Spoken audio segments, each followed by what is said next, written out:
Happy Wednesday.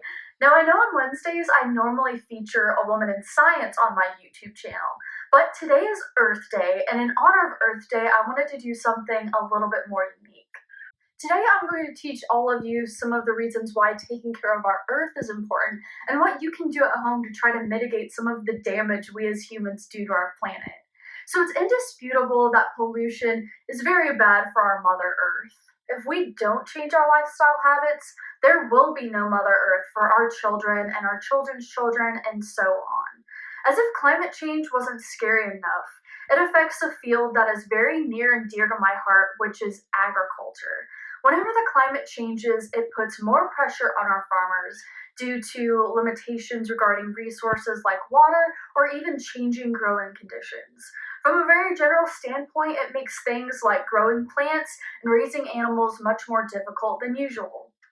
Whenever growing conditions change, it causes a greater need for people like me, plant breeders and plant scientists, to rapidly develop new crops that can better withstand some of our climate changes. For instance, we need to develop more crops that can withstand drought-prone conditions, or crops that can withstand more adverse environmental conditions like flash floods. But keep in mind, in order to release a new plant cultivar, it can take over decades of time and millions upon millions of dollars to do, so this isn't an easy feat. When things like humidity increase, it can allow more favorable environments for things like pests and other disease to actually take over our crops and reduce the yield. I study a pathogen called finger millet blast, and this is a fungus that thrives in high humidity conditions. So if climate continues to change in a way that brings forth more humidity, it's going to be much harder for farmers who grow finger millet to be able to continue to provide high yields to feed people if we don't find a way to overcome the climate change or the pathogen itself. Now, I know not all of us are directly involved in agriculture, and that's okay, because there are some simple things that all of us can do at home to make our planet a better place and thus give our farmers better growing conditions. And one of those is, of course, recycling. Now, I'm sure all of you have heard the common phrase, reduce, reuse, recycle. This was something that they hammered into our brains in elementary school. But unfortunately, not all Americans take advantage of this opportunity to reduce the space in our landfills and ultimately reduce pollution. In fact, only 35% of total recyclable materials in America are actually recycled, meaning there's a big room to make some changes. What's even more unfortunate is that not all of those materials that are recycled are done in the right way. And that's why today I'm here to educate you all on some important quick tips to be a better recycler. Now first, let's talk about some materials that are great to recycle. Plastic, glass, paper, cardboard, and aluminum.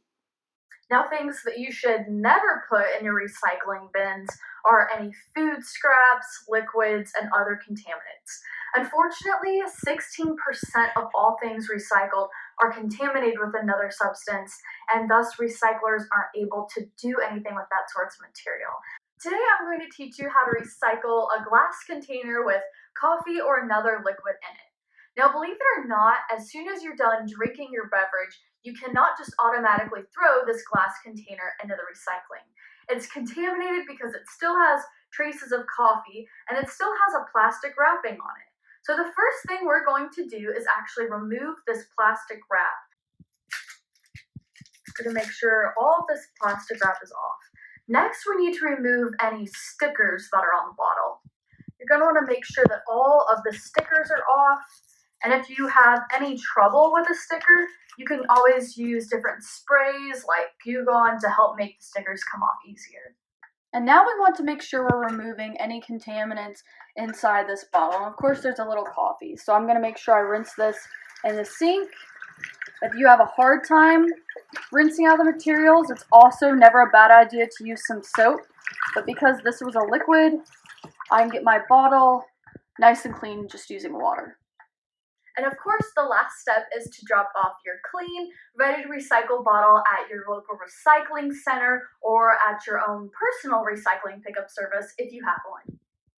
Now let's talk about reduction, because this is of course a part of our famous phrase, reduce, reuse, recycle.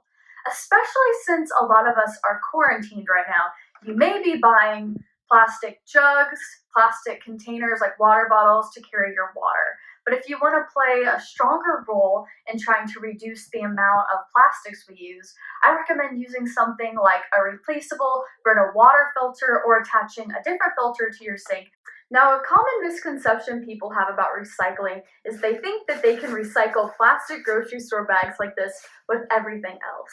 Unfortunately, there's a special way that you need to recycle these. And by doing so, you would take these to your local retailer, whatever store you had these from, and they can recycle them for you. But they can't be recycled with other materials. Now, a way to avoid this whole situation entirely is you can reduce your need for using plastic bags. Whenever I go to the grocery store, I actually use reusable canvas bags. That way, I'm not having to rely on the plastic bags at the store.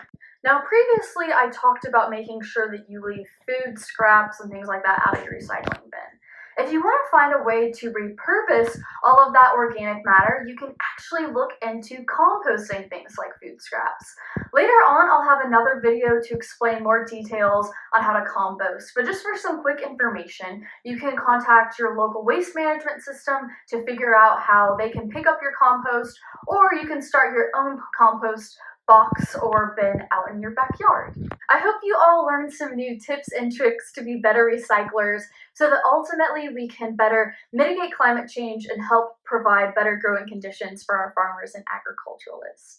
Please subscribe below to my YouTube channel so that you can stay up to date on all the videos I release, especially upcoming ones about how to better manage your waste and how to better be environmental stewards.